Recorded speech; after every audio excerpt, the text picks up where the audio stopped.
नाजरीन, मशरिक़ वस्ता इस वक्त बारूद के ढेर पर बैठा है और सबकी नजरें ईरान और अमेरिका पर हैं। लेकिन क्या आप जानते हैं कि इस मुमकिन जंग का असल मरकज ना इसराइल है और ना ही वाशिंगटन, बल्कि वो एक ऐसा इस्लामी मुल्क है जिसने खामोशी से अपनी सरजमीन अमेरिका के हवाले कर दी है, जहां तमाम अरब ममालिक ईरान के खिलाफ अमेरिका को अड्डे देने से साफ इनकार कर चुके हैं। वहीं उर्दन वो वाहिद मुल्क है जिसकी हवाई अड्डे इस वक्त अमेरिकी स्तर तैयारों से भर चुके हैं। आज की इस वीडियो में हम इस खुफिया एयरबेस का कच्चा छट्टा खोलेंगे, जहां से अमेरिकी तैयारे महज चंद मिनटों में तेहरान पहुंच सकते हैं।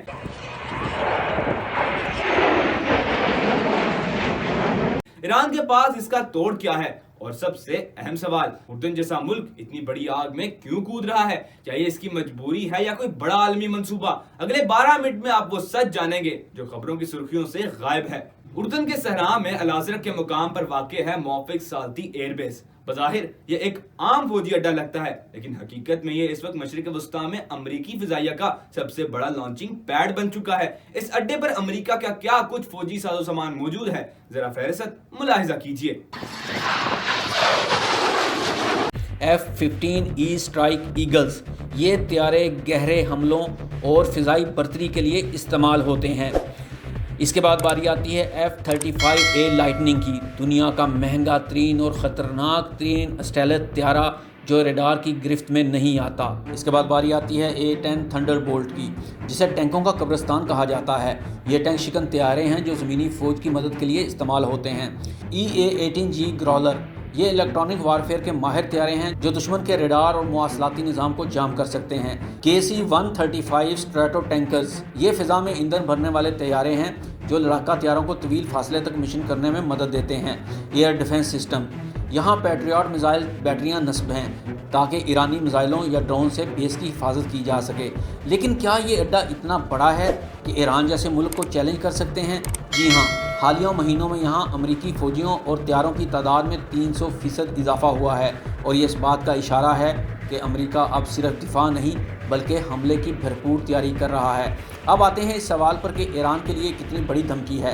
उर्दन से ईरान की सरहद का फासला तकरीबन 700 से 800 किलोमीटर है।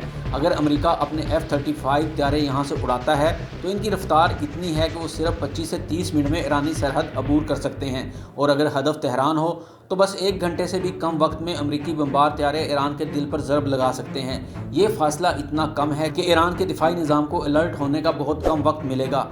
यही वो वजह है कि तेहरान इस वक्त उर्दन की हरकत व सकनात पर कड़ी नज़र रखे हुए है। लेकिन रुकिए, ईरान अब पहले वाला ईरान नहीं रहा। ईरान के पास भी कुछ बड़े सरप्राइज़ मौजूद हैं जो इसने उर्दन के लिए तैयार कर रखे हैं। अगर कोई सोचता है कि ईरान खामोश बैठा रहेगा तो ये याद रखें, हरगिज़ नहीं। ईरान ने बरसों से इस दिन की तैयारी कर रखी है।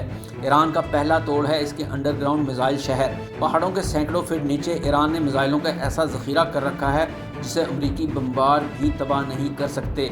दूसरा ख़तरा उर्दन के लिए खुद है। अगर ईरान अपने खैबर या हाज कासम मिसाइल छोड़ता है तो उर्दन का ये एयरबेस मिनटों में मलबे का ढेर बन सकता है। अब सवाल ये पैदा होता है कि जब सऊदी अरब, मुत्तहिदा अरब अमारात और कतर जैसे ममालिक ने अमेरिका को अड्डे देने से गुरेज किया तो उर्दन ने यह ख़तरा क्यों मोल लिया? इसकी 3 बड़ी वजूहात हैं। डॉलर की मजबूरी, ईरान की माशियत का सांस अमेरिका के दिए गए 1.45 अरब डॉलर सालाना पर टिका हुआ है। इनकार का मतलब है माशी खुदकुशी। खुफिया दिफाई मुआहदा 2021 में होने वाला वो मुआहदा जिसने उर्दन के तमाम दरवाजे अमरीकी फ़ौज के लिए खोल दिए हैं। दाखिली सिक्योरिटी, उर्दन के इर्द गिर्द शाम और इराक़ में ईरान नवाज मलेशियाएँ मौजूद हैं। उर्दन समझता है कि अगर अमेरिका चला गया तो ये गिरोह इसे हड़प कर जाएंगे। दोस्तों, उर्दन का ये फैसला इसे तहफ़्फ़ुज़ देगा या इसे तबाही के धाने पर ले जाएगा, ये तो वक्त ही बताएगा। लेकिन एक बात तय है कि अगर ईरान और अमेरिका की जंग छिड़ी तो पहला गोला उर्दन की सरजमीन से ही उठेगा। आपका इस बारे में क्या ख्याल है? क्या उर्दन को इस्लामी भाईचारे के नाते अमेरिका को इनकार कर देना चाहिए था, या इसने अपनी मुल्की मुफाद में दुरुस्त फैसला किया? कमेंट्स में अपनी राय ज़रूर दें।